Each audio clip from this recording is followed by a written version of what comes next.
하나 되는 교회라고 하는 제목으로 함께 은혜를 나눠보려고 합니다. 하나됨이라고 하는 것은 참으로 중요한 것입니다.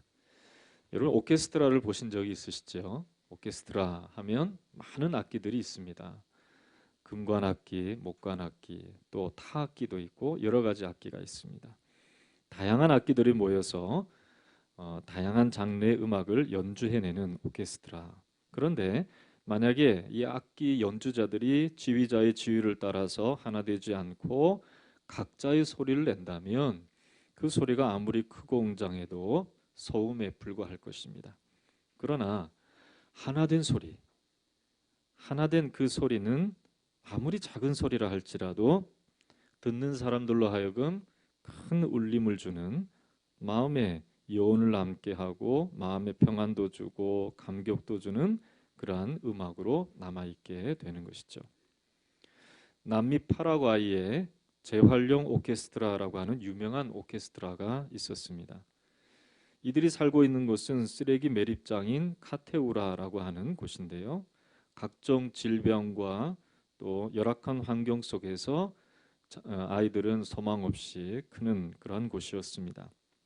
그런데 그 지역의 교회 성가대 지휘자인 파비오 차베스라고 하는 사람이 동네 어른들하고 몇몇 어른들하고 마음을 모아서 아이들에게 악기를 나누어 주어서 오케스트라를 만들게 되었던 것이죠. 이들에게 나누어준 이 악기는 다름이 아니라 쓰레기 매립장에서 버려진 것들을 재료로 해서 만든 재활용 악기였던 것이었습니다. 이 성가대 지휘자인 파비오 차베스라는 사람이 이런 말을 했습니다. 우리들은 가진 것이 많지는 않습니다. 그러나 하나님의 사랑 속에서 서로 하나 되어서 우리는 이 일을 열정적으로 하게 되었습니다. 하나님의 임재를 믿습니다. 또 하나님의 계획하심을 믿습니다. 이렇게 말하면서 이 아이들에게 악기를 계속해서 나누어 주고 또 아이들을 모아서 오케스트라 연주를 하는 이 모습이 방송을 타고 또 인터넷을 통해서 알려지기 시작하여서 결국은 많은 전 세계 유명한 음악회의 지휘자들을 감동시켰습니다. 그래서 이 전 세계 유명한 음악회에 초청을 받고 지역이 알려지고 정부에서 보조하고 해서 그 지역이 다시금 살아나는 그런 일이 있었다고 합니다. 어떤 상황 속에서도 하나 되어질 때에 상황과 환경을 뛰어넘는 힘을 발휘하게 되는 것을 보여준 것이죠. 여러분 곽선희 목사님은 그의 칼럼에서 이 힘에는 세 가지 원리가 있다라고 말했습니다. 첫째로 유니티, 하나됨, 둘째로 하모니, 조화, 셋째로 코어포레이션, 협력이다. 하나 되고 조화롭게 협력하면 힘이 난다. 그렇게 얘기한 거예요. 그래서 이런 예를 들었습니다. 자동차 한 대를 만들기 위해 약 2만 개의 부품이 필요하다고 합니다. 그 2만 개가 모여서 하나의 자동차를 만들게 되는데요. 이 자동차가 제대로 굴러가려면 그 부속 하나하나가 전부 재구시를 해야 된다는 것이죠. 하나도 말썽을 부리게 되면 결국 그 차는 갈 수가 없다라고 말합니다. 그렇습니다. 우리가 잘 알죠. 모든 부속이 다 연결되어서 한 몸처럼 굴러가는 자동차처럼 하나 되고 조화를 가지고 살아갈 때에 힘을 발휘한다는 것을 우리는 알고 있습니다. 특별히 하나님은 교회 가운데 하나됨을 말씀하셨습니다. 사도 바울은 이 에베소 교회에 분명히 4장 3절에서 6절에 있는 말씀을 보면 평안에 매는 줄로 성령이 하나 되게 하신 것을 힘써 지키라 이렇게 말씀하면서 분명히 하나님이 교회를 향해서 하나 되게 하신 것을 예를 들어서 말씀했습니다. 한번 따라해 볼까요? 몸이 하나요. 성령도 한 분이시니. 할렐루야. 그리고 5절 말씀해 보면 주도 한 분이시요 믿음도 하나요 세례도 하나요 하나님도 한 분이시니 곧 만유의 아버지시라. 만유 위에 계시고 만유를 통일하시고 만유 가운데 계시도다 그랬습니다. 그러니까 우리 몸은 여러 지체가 있지만은 몸이 하나이죠. 그런 것처럼 교회는 하나 돼야 된다는 것을 말씀하고 있는 것입니다. 만약 하나 되지 못하고 분열되어 다투고 원망과 시비가 생기게 되면 어떻게 될까요? 갈라디아서 5장 15절에 있는 말씀처럼 만일 서로 물고 먹으면 피차 멸망할까 조심하라 그랬습니다. 이처럼 분열되고 나누어져 있는 곳에 결국은 멸망의 징조가 보이게 된다는 것이죠. 우리나라 역사 속에서 그런 일들을 우리는 많이 경험했습니다. 특별히 조선 왕조 500년 역사 속에서 잘 아는 것은 많은 일도 했지만은 결국 임진왜란을 비롯해서 각종 국난과 또 여러 가지 어려움 속에서 조선 왕조가 바로 서지 못한 것은 다름이 아니라 당파 싸움 때문이다 하는 것을 여러분들이 잘 알 것입니다. 원래 왕족 출신들에 의해서 관료주의가 조선 왕조의 시작이었습니다. 그러나 이 살인파의 등용으로 인해서 정치가 여야 조직으로 나눠지게 되었다고 합니다. 이것이 16세기의 선조 왕 때에 이 동인과 서인으로 갈라지고 또 동인에는 남인과 북인, 서인에는 노론과 서론으로 나누어져서 이 4분 오열되는 정치 구조가 조선 왕조에 자리 잡게 되었다는 것이죠. 뿐만 아니라 이 4분 오열된 조선 이 당파로 형성되어 있는 조선 정치는 세도 정치라고 하는 그때를 맞이하여서 멸망의 길로 기울게 되었다는 것입니다. 여러분, 나누어지면 뿔뿔이 흩어지면 힘을 잃어버리게 되는 것입니다.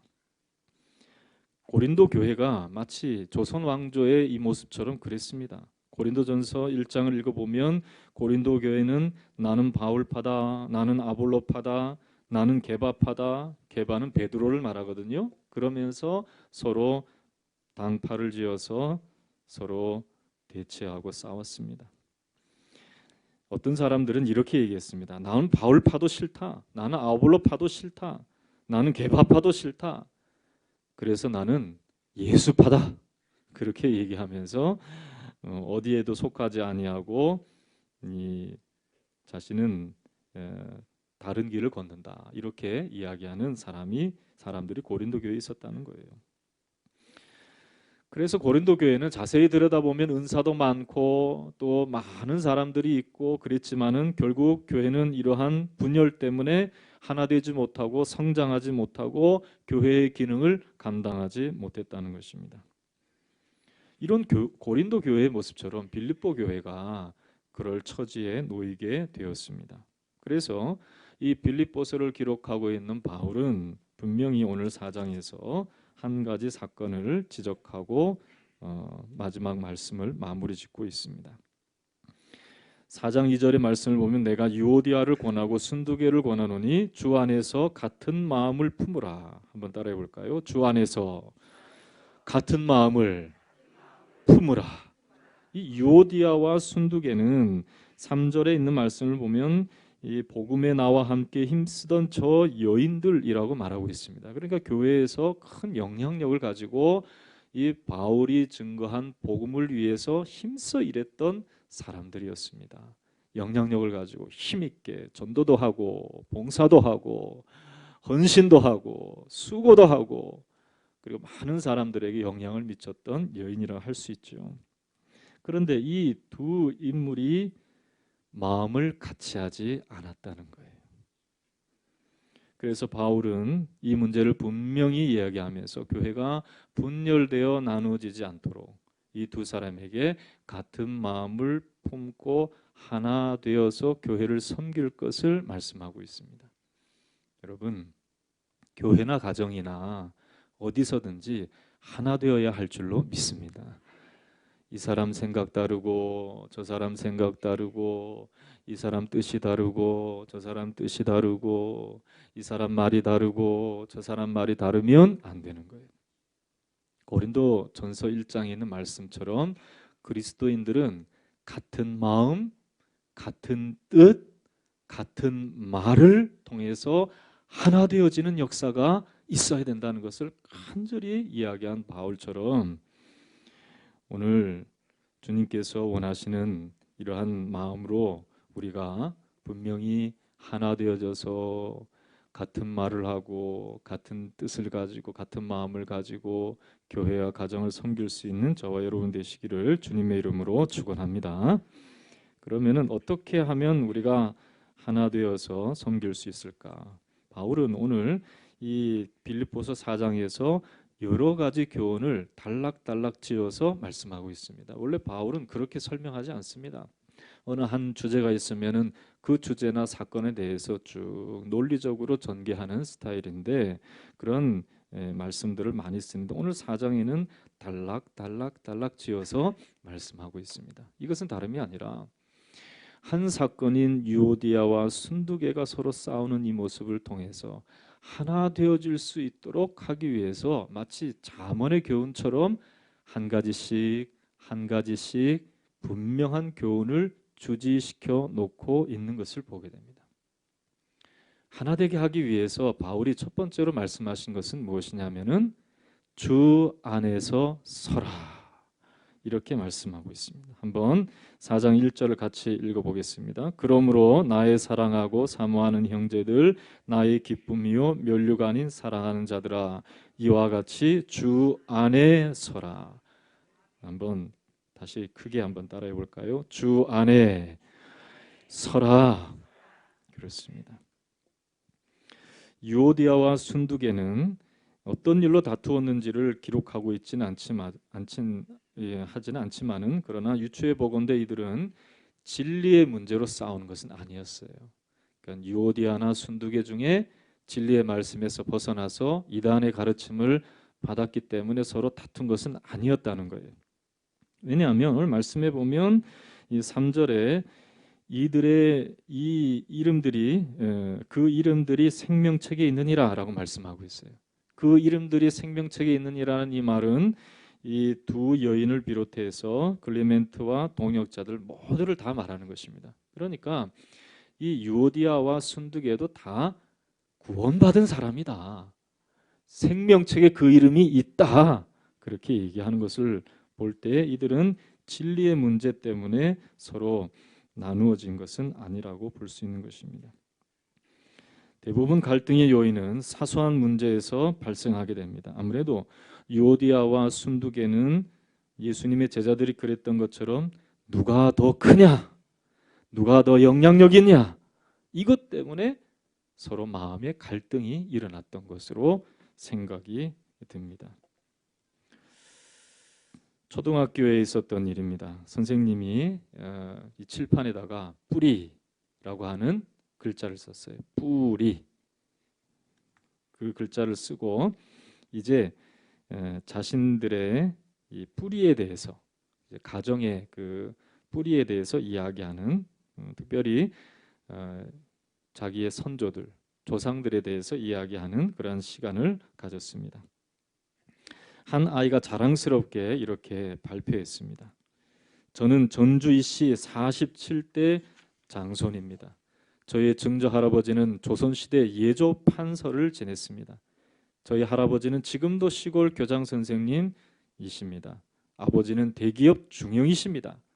저는 저희 집안이 자랑스럽습니다. 그런 거예요. 그랬더니 다른 아이도 비슷하게 저는 몇 대 손이고 또 할아버지는 또 아버지는 이런 일을 하는 사람입니다 하면서 목에 핏대를 세우고 다들 발표를 하고 있었습니다. 그런데 한 아이가 앞으로 나가는 순간 선생님 가슴이 철렁 내려앉았습니다.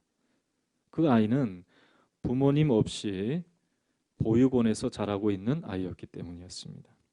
선생님은 이 시간이 그 아이에게 큰 상처가 되었을 것으로 생각했습니다. 그런데 뜻밖의 이 아이는 앞으로 나와서 조용한 어조로 이렇게 말했습니다. 저희 아버지는 하늘에 계신 하나님이십니다. 저희 아버지는 이 세상 모든 것의 주인이십니다. 저희 아버지에게는 자녀들이 많습니다. 그래서 저는 많은 가족이 있답니다. 특히 저희 아버지는 사랑이 많으신 분이시라 그의 자녀들을 한 사람도 빠짐없이 똑같이 누구나 사랑하신답니다. 이 말을 듣던 선생님이 가슴을 쓸어내리면서 또 뜨거운 눈물을 흘리면서 그 아이를 바라볼 수 있었던 거예요. 여러분, 주 안에 서 있으면 상처받을 일도 다툴 일도 없는 것입니다. 주 안에 서 있기를 주의 이름으로 축원합니다. 야고보서는 야고보 4장 1절에 너희 중에 싸움이 어디로부터 다툼이 어디로부터 나느냐 너희 지체 중에서 싸우는 정욕으로 말미암아 나오는 것이 아니냐라고 했습니다. 영적인 삶 속에서 우리의 자신을 바라보고 우리에게 은혜 주신 하나님을 바라볼 때는 다툴 일이 없는 것입니다. 그러나 육신의 성품으로 살기 때문에 육신의 성품으로 서로 바라보기 때문에 다툼이 생기는 것이죠. 그러므로 바울은 육신에 서 있지 말고 주 안에 서 있어라 이렇게 말씀하는 것입니다. 한번 따라하겠습니다. 주 안에 서라. 우리가 어디에 서 있는지 분명히 깨닫고 우리의 생각, 우리의 말, 우리의 삶의 목표, 목적이 육신에 서 있지 말고 주님께 서 있기를 주의 이름으로 축원합니다. 그렇습니다. 주 안에 서 있다는 것은 우리의 썩어질 육신을 가치로 삼는 것이 아니라 영원한 것을 가치로 삼고 사는 것입니다. 여러분, 어떤 사람이 이런 말을 했습니다. 강철, 철 있죠, 철. 이런 그 철이 스테인리스 철 있죠. 그 철을 약 5,000원어치의 강철을 가지고 말 발굽을 만들면 이것이 약 10,000원 정도의 가치가 있다는 것입니다. 그런데 이것을 가지고 바늘을 만들면 약 30만 원의 가치를 갖게 된다는 거예요. 이것을 가지고 날카로운 면도날을 만들면 약 300만 원의 가치를 갖게 된다는 것이죠. 그러니까 이 5,000원짜리밖에 안 되는 강철을 잘 다듬고 그리고 가공하면 큰 가치를 갖는다는 것이죠. 이 강철을 시계 안에 들어가는 작은 스프링으로 만들면 약 3,000만 원의 가치를 가질 수 있다. 그렇게 이야기하는 이야기가 있었습니다. 똑같은 강철이지만 누가 어떻게 쓰느냐에 따라서 그 가치가 달라지는 것입니다. 여러분, 우리가 주님의 손에 우리의 인생이 들려 있어야 될 줄로 믿습니다. 주님께서 다듬으시고 주님의 일에 우리를 쓰시면 우리는 세상에 비교할 수 없는 참된 가치를 가지고 이 땅의 삶을 살아갈 수 있게 될 줄로 믿습니다. 그러므로 우리가 어디에 있어야 하는가? 그저 그냥 강철 한 덩어리처럼 이 세상에 있어야 되느냐? 아니면 주님의 손에 들려서 주님께 쓰임 받기 위해서 주님 안에 있어야 하는가 하는 것은 분명해지는 것이죠. 어떤 조건 속에서도 주님 안에 서서 나의 참된 가치를 발견하고 믿음으로 이 땅의 삶을 살아갈 수 있는 저와 여러분이 될 때에 우리는 분열되고 나누어져서 악의다툼하는 세상의 모습을 닮아가는 것이 아니라 주 안에서 하나 되어지는 놀라운 축복을 경험하게 될 줄로 믿습니다. 두 번째로는 무엇을 말씀하고 있냐면 4절 이후의 말씀을 보면 주 안에서 항상 기뻐하라 라고 말씀하고 있습니다. 한번 따라해 볼까요? 주 안에서 항상 기뻐하라. 주 안에 서는 게 어떤 사람은 부담이 되는 사람도 있을 거예요. 믿음의 눈으로 바라보지 않아서 그런 거예요.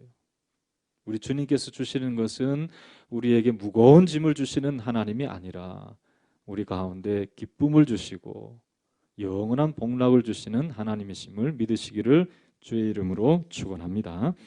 그러므로 주 안에 있는 사람들은 항상 기쁜 것에 관심이 있습니다. 다른 사람을 해코지하거나 비판하거나 판단하는데 중심을 두지 않습니다. 때로는 분별하고 판단하기도 하지요. 그러나 그 마음의 중심은 항상 기쁜 것입니다. 왜냐하면 주님 안에 기쁨이 있기 때문인 줄로 믿습니다. 시편 16편 11절에 주께서 생명의 길을 내게 보이시리니 주의 앞에는 충만한 기쁨이 있고 주의 오른쪽에는 영원한 즐거움이 있나이다. 그랬습니다. 주 안에서 믿음의 눈을 떠보니 다윗은 기뻐할 일이 한두 가지가 아니었던 거예요. 그는 쫓겨다니는 인생을 경험했습니다. 자기의 자식인 압살롬에 의해서 반역을 당하는 그러한 삶도 경험했습니다. 그러나 주 안에 있기 때문에 그는 주님 앞에서 잃어버렸던 기쁨을 회복하고 하나님 앞에서 기뻐하는 인생을 살아갈 수 있었다는 것이죠. 그는 시편 32편에 악인에게는 많은 슬픔이 있으나 여호와를 신뢰하는 자에게는 인자하심이 두루리로다. 너희 의인들아 여호와를 기뻐하며 즐거워할지어다. 마음이 정직한 너희들아 다 즐거이 외칠지어다. 그랬습니다. 주님 앞에 설 때에 주님께서 우리를 기뻐하게 해주시고 그 기쁨이 주 안에서 하나 된 우리들 가운데 누리게 되어지는 참 진정한 감정이라는 것을 성경이 말씀하고 있는 것이죠. 이런 주 안에서 기쁨을 얻을 때 슬픔과 탄식이 사라지고 기쁨으로 우리의 삶의 치유의 역사도 나타나게 될 줄로 믿습니다.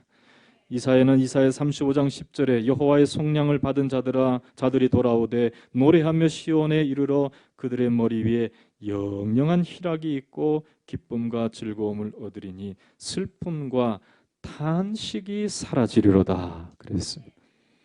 여러분 이 요셉이라고요 웃음치료연구소의 소장은 이런 얘기했습니다. 웃음은 하나님이 주신 최고의 선물이라. 기쁨은 하나님이 주신 최고의 선물이다. 그러니까 항상 웃으라는 거예요. 할렐루야. 이 사람은요 이런 얘기를 했어요. 우리 몸의 소화계와 정신 모든 것은 우리가 큰 소리로 웃을 때에 긍정적인 반응을 보인다. 조금이라도 막 찌그리거나 아니면 기분 나빠하거나 하면요 몸이 건강하다가도 시름시름 앓는 것은 몸이 그렇게 반응하기 때문이라는 거예요. 그러니까 이 요셉 소장은 이렇게 얘기했어요. 억지로라도 하루에 10분 이상씩 웃으면 건강해집니다. 그런 거예요. 설교 시간에도 아멘 열심히 하고 별로 웃기는 말 안 해도 웃어주고 그래야지 건강해지지. 할렐루야. 그렇지 않고 목사님이 발음이 제대로 돼 있나 또 주보는 글씨가 다 맞나 틀렸나 그런 거나 열심히 보고 있으면 안 되는 거예요. 여러분 주 안에서 기뻐하시기를 주님의 이름으로 축원합니다. 할렐루야. 우리 가운데 진정으로 주님이 계시면 기뻐하지 않을 일이 무엇이 있겠습니까? 주님이 우리를 죄악으로부터 자유케 하심을 믿습니다. 또한 우리의 모든 문제 해결자로 찾아와 주심을 믿습니다. 이러한 믿음을 갖고 있는 사람이 어찌 기뻐하지 않을 수가 있겠냐는 거예요. 소망의 주를 만나고 주님의 약속을 부여잡고 마치 우리 가운데 큰 증서를 가지고 이 내게 줄 이 귀한 이 상급으로 줄 것들을 명시한 이런 것들을 증서를 가지고 금고에다가 집어넣고 이때가 되면 내가 이 약속을 받을 수 있다라고 생각하는 사람이 한 날 한 날 즐거운 거예요. 그때만 다가오기가 참 다가오기를 기뻐하듯이 우리가 하나님의 약속을 받고 믿음으로 살게 되면 주님께서 영원한 복락과 영원한 기쁨으로 영원한 상급으로 주실 그것을 바라보면서 기뻐하게 될 줄로 믿습니다. 때로는 문제가 생길 수가 있어요.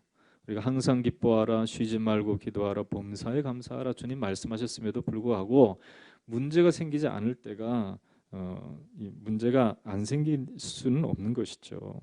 그러나 이런 문제가 있을 때에 오늘 6절 말씀에 보면은 이렇게 말씀하고 있습니다. 6절 한번 읽어보겠습니다. 시작. 아무것도 염려하지 말고 다만 모든 일에 기도와 간구로 너희 구할 것을 감사함으로 하나님께 아뢰라. 그러면 어떻게 하시겠다고 말씀하고 있어요? 7절 읽겠습니다. 시작. 그리하면 모든 지각에 뛰어난 하나님의 평강이 그리스도 예수 안에서 너희 마음과 생각을 지키시리라. 우리의 마음과 생각을 지켜주실 것이다. 기뻐하던 그 마음, 염려가 생기면 다 잃어버리잖아요. 마치 구멍 뚫린 전대와 같이, 구멍 뚫린 항아리와 같이 물이 가득 차 있다가도 한 번에 그냥 싹 쏟아진단 말이에요. 그러나 그때에 이러한 어려움을 당할 때, 염려와 근심이 있을 때 주님 앞에 기도할 수 있기를 주의 이름으로 축원합니다. 아무것도 염려하지 말라 그랬어요. 주님 안에 있는 자는 염려하는 자가 아닙니다. 기도하는 자요, 응답 얻는 자요, 그로 인하여 모든 환난과 역경 속에서도 기뻐하는 자가 되는 것이죠. 초대교회의 그리스도인들은요, 환난과 핍박이 불 때에도 기쁨을 잃어버리지 않았어요. 화영장에서도요, 크리소스톰은 하나님을 찬양하며 기뻐했습니다. 사람들이 놀랐어요. 아니 보통 보면 이 사형수들은 겁에 질려서 막 울부짖고 고통해야 되는데 이상하게 그리스도인들은 다르다는 거예요. 하나님을 찬양하는, 고난이 오고 역경이 와도 주님을 찬양하는 거예요. 하나님 앞에 내어 맡기고 기도하면 주님께서 우리의 마음을 지켜주실 줄로 믿습니다. 평강의 주님께서 우리와 함께 하셔서 상황을 극복하게 하시기도 하시고, 또 상황을 뛰어넘는 마음을 주셔서 천국 소망을 가지고 끝까지 살아갈 수 있도록 우리를 인도해 주실 줄로 믿습니다. 그렇습니다. 마지막으로는 하나 되기 위해서는 진리를 행하라라고 말씀하고 있습니다. 이것은 하나 되기 위한 조건이 아니라 하나 될 때에 우리가 이 모든 것을 감당할 수 있다는 것을 말씀하고 있죠. 8절에서 9절의 말씀을 보면, 끝으로 형제들아, 무엇에든지 참되며 무엇에든지 경건하며 무엇에든지 옳으며 무엇에든지 정결하며 무엇에든지 사랑받을 만하며 무엇에든지 칭찬받을 만하며 무슨 덕이 있든지 무슨 기름이 있든지 이것들을 생각하라 그랬습니다. 할렐루야. 예수 안에 있을 때에 우리는 무엇에든지 참되며 무엇에든지 경건하며 무엇에든지 옳고 정결하고 사랑받을 만하고 칭찬받을 만하고 덕이 있고 소망이 있게 살아가게 될 줄로 믿습니다. 우리가 서로 나눠져 있으면 이런 일이 있을 수가 없는 거예요.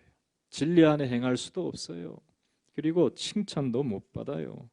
그러나 주님 안에 하나 될 때에 이 모든 일들이 가능하게 됨을 믿으시기를 주님의 이름으로 축원합니다. 그러므로 너희는 내게 배우고 받고 듣고 본 바를 행하라 라고 말씀하고 있습니다. 한마음 되어 한뜻 되어서 주님께서 가르쳐 주신 대로 그대로 이 바울이 가르쳐 준 이 모든 내용을 그대로 듣고 그대로 행하라라고 말씀하고 있는 것이죠. 여러분, 예수 안에 있을 때에 우리는 모든 것을 행할 수 있음을 분명히 믿고 주님께 우리 모든 것을 배울 수 있기를 주의 이름으로 축원합니다. 어거스틴이 그런 꿈을 꿨어요. 어거스틴이라는 사람은 이 초대 교부 중에서 참 큰 일을 행한 분인데요. 탕자였다가 돌아와서 예수 영접하고 하나님의 큰 일을 이룬 사람이었습니다. 그런데 그가 어느 날 꿈을 꿨습니다. 천국 수문장, 천국을 지키고 있는 수문장이 이렇게 물어봅니다. 당신 누구요? 그랬어요. 어거스틴한테. 그랬더니 어거스틴은 이렇게 얘기했습니다. 꿈에 나는 진실한 크리스찬입니다. 나는 예수의 사람입니다. 그렇게 얘기했어요. 그런데 가만히 이 수문장이 아래 위로 이렇게 어거스틴을 보면서 이랬어요. 당신은 크리스찬이 아닌 것 같아요. 그런 거예요. 깜짝 놀랐어요. 그 수문장이 이런 말을 했습니다. 당신은 지금 마음속 깊은 곳에 철학자 키케로의 사상과 글로 가득 차 있군요. 그랬다는 거예요. 이 말을 듣고 이 어거스틴이 깜짝 놀라서 깼어요. 자신은 예수를 믿는다고 했지만은, 그리고 예수님 앞에 돌아왔다고 했지만은 그 마음속에 철학자의 글이, 철학자의 그런 사상이 그 마음속 깊이 자리 잡고 있었다는 거예요.